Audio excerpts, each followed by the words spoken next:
So I failed my no buy year. Here's what happened, here's what I learned, and here's where I go from here.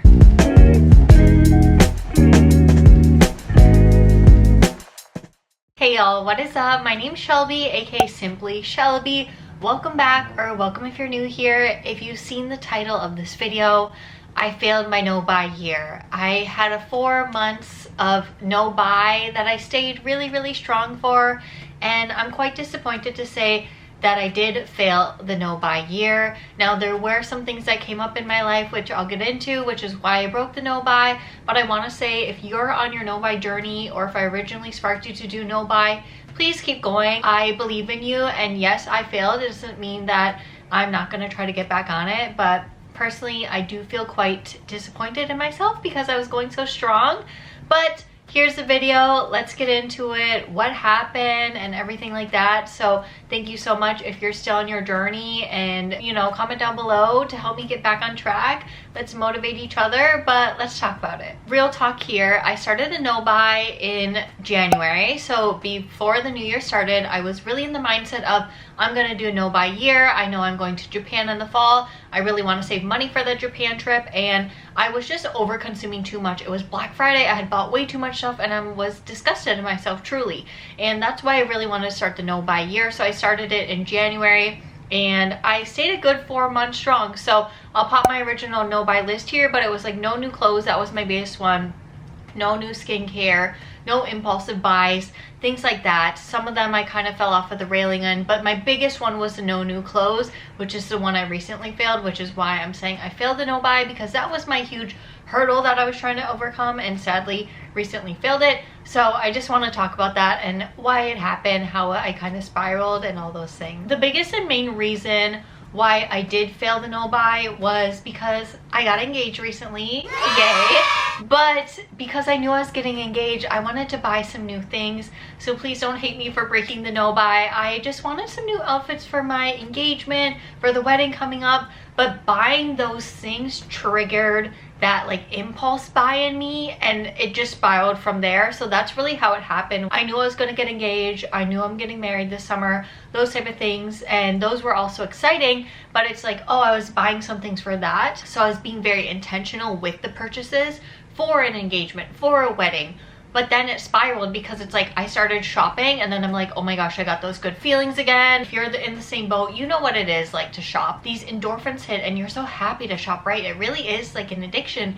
And I feel like the addiction that I was suppressing for those 4 months just got unleashed, and then I kind of just spiral. So April was a bad month spending wise. I feel like I was spiraling, I was buying things again, I was being impulsive, I bought new outfits. I'm like, oh, it's summertime soon, I want to buy. And I just went down this rabbit hole, and to be honest, it just made me very disappointed in myself, because I feel like I did so good for the 4 months. But then I thought again, it's like, okay, is doing this no buy like a band-aid solution to a problem? It's kind of like yo-yo dieting. Like, you're trying this extreme diet, but then if you break it, what happens next? So this is why I want to make this video, because I'm like, if you did a no buy and failed, it's okay. Life happens, events happen. You know, at the end of the day, I shouldn't be mad at myself, because it's like, I'm celebrating this life moment. I should be able to buy some things for that. Where I am disappointed is just the spiral and trickling effect of buying all these other items that I necessarily didn't need, right? Because the original intent of the no buy was to not overconsume, where I felt like I went down the overconsumption rabbit hole again. But that being said, I don't know if I'm going to continue a no buy. Like, I'm still going to Japan, and I definitely don't want to buy so much clothes before going, because what's the point, right? I want to buy clothes in Japan, I still want to save money, and I still want to be intentional with my purchases. But now I'm on the mindset of, should I try a low buy?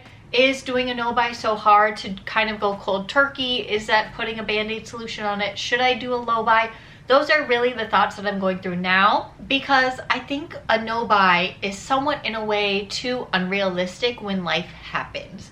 Now, it's not to say you shouldn't save your money, because I definitely think saving my money those 4 months really helped me, and it really did help me think like, oh, I don't need all these extra things, right? I feel like with makeup, I've been doing quite a good job of like not buying extra lipsticks that I have the same color, of not buying extra blushes, really using what I have. So I feel like yes, I did learn some things from the no buy, but is it too unrealistic for everyday life?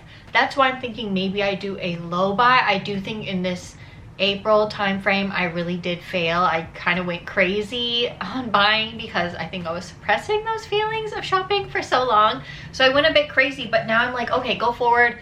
Do I switch to a low buy? This is where y'all come in. If anyone has switched from a no buy to a low buy or failed a no buy, went to a low buy, or vice versa, please let me know what you did. What was your thought process? How did you overcome it? Like, what really motivated you to get back on track?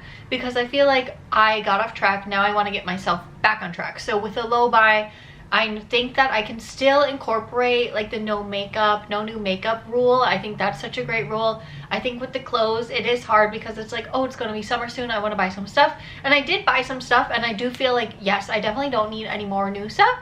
But I do think with like wedding events coming up and things like that, I am going to buy some stuff. So I'm like, maybe I make some rules for myself for a low buy and saying like, okay, if you're going to buy a new item of clothing or something, it should be for the purpose of your wedding or be something that you can definitely wear multiple times and get your money's worth out of it.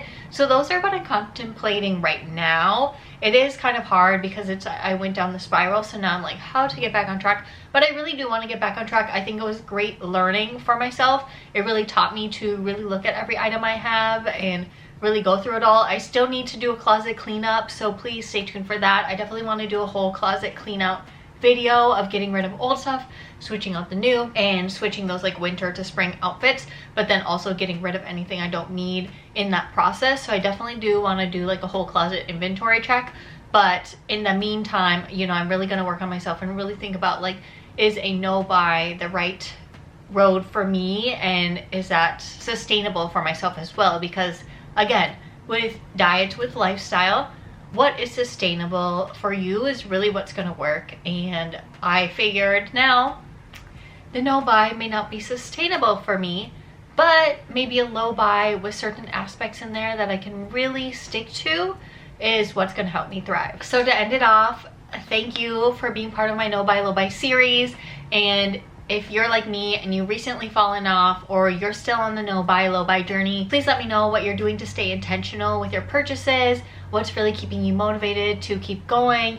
And you know, I would really love to get back on track, so any motivation in the comments would really help me. Any tips or advice would be great. So thank you so much for watching. I hope that you enjoyed this video, and thank you for bearing with me as I failed my no buy, but here I am hopefully starting a low buy and just being totally honest with y'all. So thank you so much for watching. If you haven't already, I would love if you subscribe. Give this video a big thumbs up if you felt the vibes, and turn on the post notification bell. That way you get notified every time I upload a new video, and I'll see you next time. Bye!